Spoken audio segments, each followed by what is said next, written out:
Lorsque nous parlons de Dieu, nous utilisons le mot personne pour montrer que le Père, le Fils et le Saint-Esprit ont chacun une personnalité.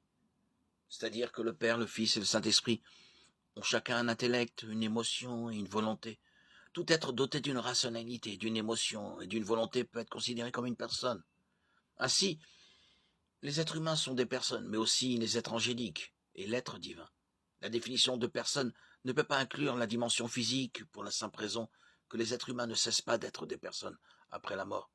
Le corps d'une personne décédée est laissé à la pourriture, mais son essence, sa personnalité, vit au paradis ou en enfer.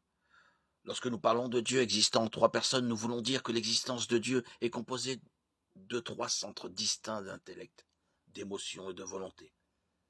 Chaque personne de la Trinité a un rôle unique dans la création et dans le salut de l'humanité. Le Saint-Esprit est unique et n'est ni le Père ni le Fils. Il opère du Père et pour le Fils.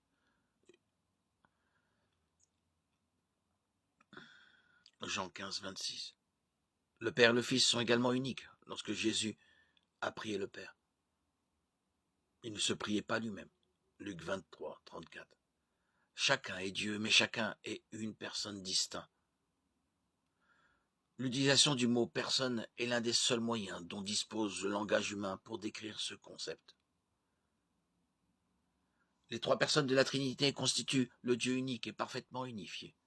Elles partagent la même nature et la même essence, et elles sont toutes le même Dieu. Mais chaque personne individuelle de la Trinité est distincte et unique. Le fait que Dieu existe en trois personnes est important pour plusieurs raisons. Par exemple, Dieu est amour, 1 Jean 4, 8.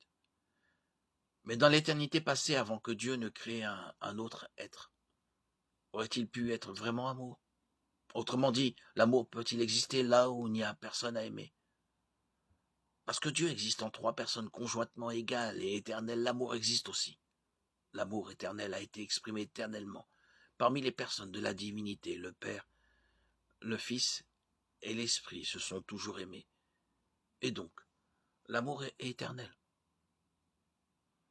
Après avoir mis de côté l'idée qu'une personne ne peut être qu'une personne humaine, on comprend mieux qu'il puisse être affirmé que Dieu existe en trois personnes.